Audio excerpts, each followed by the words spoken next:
أعوذ بالله من الشيطان الرجيم. بسم الله الرحمن الرحيم. لن ينال الله لحومها ولا دماؤها ولكن يناله التقوى منكم. صدق الله العظيم. إنما الأعمال بالنيات. اللهم صل على سيدنا مولانا محمد وعلى آل سيدنا مولانا محمد.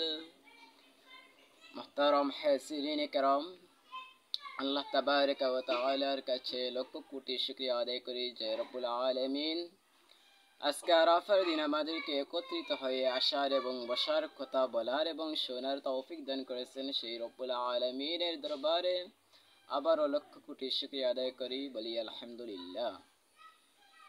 আজকে আমি সেই বিষয় নিয়ে আলোচনা করব, কারণ আগামীকালকে তো আমাদের ঈদুল আজহা, এজন্য আমি ঈদুল আজহা নিয়ে আলোচনা করব। আল্লাহ তাবারক ওয়া তাআলা যেন আমাকে যথেষ্ট সময় যথেষ্ট কথা বলার তৌফিক দান করেন। ওমা তৌফিকি ইল্লা বিল্লাহ, আলাইহি তাওয়াক্কালতু ওয়া ইলাইহি উনীব। আল্লাহ তাবারক ওয়া তাআলা ইরশাদ করেছেন, বান্দারে তুই কুরবানি দে, তোর কুরবানি দেওয়ার জন্য আমি অপেক্ষা করি নাই, আমি অপেক্ষা করি তোর তাকওয়া কতটুকু। তুই যে কুরবানি দিচ্ছ, আপনি যে কুরবানি দিচ্ছেন, আপনি যে গরু জবাই করছেন, সেই গরুর মাংস এবং গোশত কিছুই আল্লাহ তাবারক ওয়া তাআলা চান না। আল্লাহ তাবারক ওয়া তাআলা চান শুধু ওয়ালাকিন ইয়ানালুহুত তাকওয়া মিনকুম, তার বান্দার কেমন তাকওয়া আছে সেই বিষয়টি আল্লাহ তাবারক ওয়া তাআলা আমাদের দিকে লক্ষ্য করেন। আমি তো গতদিন বলেছিলাম যে আমাদের এখন চলতেছে কি জিলহজ মাস, এজন্য আজকে ফজর থেকে আমাদের শুরু হয়েছে যে তাকবীরে তাশরিক, আল্লাহু আকবার আল্লাহু আকবার লা ইলাহা ইল্লাল্লাহ আল্লাহু আকবার ওয়ালিল্লাহিল হামদ। এই তাকবীরে তাশরিক পড়া হচ্ছে একবার পড়া ওয়াজিব আর তিনবার পড়া সুন্নাত। এজন্য আমরা কমপক্ষে একবার প্রত্যেক ফরজ নামাজের পর আমরা যেন তাকবীরে তাশরিকটি পড়ি, এবং আল্লাহ তাবারক ওয়া তাআলা আমাদের ইচ্ছাদেরকে তৌফিক দান করেছেন আগামীকালকে কুরবানি দেওয়ার। আমরা কুরবানি দিব ইনশাআল্লাহ। আল্লাহ তাবারক ওয়া তাআলা ইরশাদ করেছেন, লান ইয়ানালাল্লাহা লুহুমুহা ওয়ালা দিমাউহা ওয়ালাকিন ইয়ানালুহুত তাকওয়া মিনকুম। আমি বান্দার কুরবানির গরুর গোশত কিংবা গরুর রক্ত কিছুই আমি চাই না, আমি চাই শুধু আমার বান্দার অন্তরের মধ্যে কেমন তাকওয়া আছে। এজন্য আমরা যারা কুরবানি দিচ্ছি, আমাদের অন্তরের মধ্যে তাকওয়া থাকতে হবে। তাকওয়া এমন একটি জিনিস যে আমি কুরবানি দিচ্ছি, আমার কুরবানি একমাত্র আল্লাহ তাবারক ওয়া তাআলা হচ্ছেন কবুলের মালিক। আর যেভাবে আমাদের গোশত বন্টন করা দরকার, ঠিক সেইভাবেই আমরা গোশত বন্টন করব। বর্তমান সমাজে তো প্রচলিত হয়েছে যে আমি কুরবানি দিচ্ছি, আমি চিন্তা করতেছি যে আমরা কিভাবে এই সারাটি বছর গোশত দিয়ে খাবো। না, আপনার চিন্তা এরকম হওয়া উচিত নয়। আপনার চিন্তা হতে হবে যে আমি কুরবানি দিচ্ছি, আমি কি হালাল পয়সা দিয়ে কুরবানি দিচ্ছি, আমি কুরবানি দিচ্ছি কি সঠিক পন্থায় আমি কুরবানি দিচ্ছি, আমি সুদের টাকা ব্যবহার করে কুরবানি দিচ্ছি। না, আপনি যত বড়ই গরু কিনে কুরবানি দেন না কেন, আপনার কুরবানি আল্লাহর দরবারে কবুল হবে না। আমার আল্লাহ বলেছেন, ওয়ালিকুল্লি উম্মাতিন জাআলনা منسكا ليذكروا اسم الله على ما رزقهم من بهيمة الأنعام فإلهكم إله واحد فله أسلموا আমার আল্লাহ বলেছেন, বান্দারে তুই পালিত পশু আল্লাহর নামে উৎসর্গ করে তার নিকট আত্মসমর্পণ করাই কুরবানির উদ্দেশ্য। আমরা যে কুরবানি দিচ্ছি আল্লাহ তাবারক ওয়া তাআলা কোরআন শরীফের সূরা হজের 5 নম্বর রুকু 34 নম্বর আয়াতে আল্লাহ ইরশাদ করেছেন যে বান্দা তুমি কুরবানি দিবা, তুমি তোমার পশু পালিত পশু তুমি জবাই করবা আমার ওয়াস্তে। আমি চাই না বড় গরু, আমি চাই না তোমার বিরাট পয়সার বিরাট ধরনের আয়োজন, আমি চাই শুধু তোমার তাকওয়া। আবার আল্লাহ বলেছেন এই কুরবানি দাতাদের জন্য কল্যাণের সুসংবাদ রয়েছে।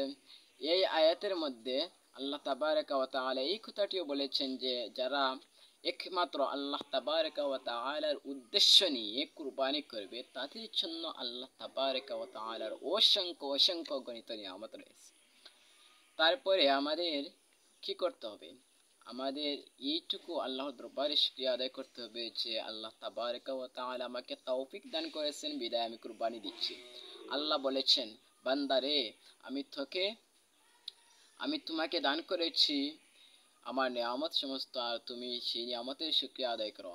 আল্লাহ বলেছেন ওয়াইদ তাআযানা রাব্বুকুম লাইন শাকারতুম লাআযীদান্নাকুম ওয়া লাইন কাফারতুম ইন্না আযাবী লাশাদীদ। আমি বান্দাকে নিয়ামত দেওয়ার পরে আমার যে বান্দা আমার নিয়ামতের শুকরিয়া আদায় করবে আমি তার জন্য আরো নিয়ামতের দরজা বাড়িয়ে দিব, আর যে বান্দা আমার নিয়ামতের শুকরিয়া আদায় করবে না আমি তার নিয়ামত নিয়ে যাব। আমার আল্লাহ বলেছেন ফাসাল্লি লিরাব্বিকা ওয়ানহার। সাধারণত আমরা সকলেই এই আয়াত জানি যে সূরা কাউসারের মধ্যে আছে ইন্না আ'তাইনাকাল কাউসার ফাসাল্লি লিরাব্বিকা ওয়ানহার। এই ফাসাল্লি লিরাব্বিকা ওয়ানহার আল্লাহ বলেছেন হে মুহাম্মদ সাল্লাল্লাহু আলাইহি ওয়াসাল্লাম আপনি একমাত্র আপনার প্রভুর সন্তুষ্টি লাভের উদ্দেশ্যে নামাজ পড়ুন, কুরবানি করুন। আমি আগে আপনাদেরকে বলেছিলাম না যে আমরা কুরবানি দিব একমাত্র আল্লাহ তাবারক ওয়া তাআলার কে রাজি আর খুশি করার উদ্দেশ্যে। আমাদের কুরবানি এ ধরনের হতে হবে যে আপনার যদি দিলের মধ্যে এসে যায় যে অমুক লন্ডনে অমুক আমেরিকান ব্যক্তি কুরবানি দিচ্ছে, আপনাকে মানুষ এরকম বলবে, এরকম যদি আপনার দিলের মধ্যে একটু এসে যায় তাহলে আপনার তাকওয়া একেবারেই বিনষ্ট হয়ে যাবে। আর এই একটু তাকওয়া অবলম্বন না করার জন্য আপনার এমনও হতে পারে যে আপনার 70,000 টাকার গরু এবং কয়েক লাখ টাকার গরু আপনার একেবারেই বরবাদ হয়ে যেতে পারে। এজন্য আমরা সর্বদা চেষ্টা করব যে রব্বুল আলামিনের সন্তুষ্টি লাভের উদ্দেশ্যে রব্বুল আলামিনকে খুশি আর রাজি করার জন্য আমরা একমাত্র আল্লাহর ওয়াস্তে কুরবানি দিব। তারপরে আমরা সাধারণত গরু যখন জবাই করি তখন আমাদের নিয়তের মধ্যে আছে যে কুল ইন্না সলাতি ওয়া নুসুকি ওয়া মাহইয়ায়া ওয়া মামাতি লিল্লাহি রাব্বিল আলামিন।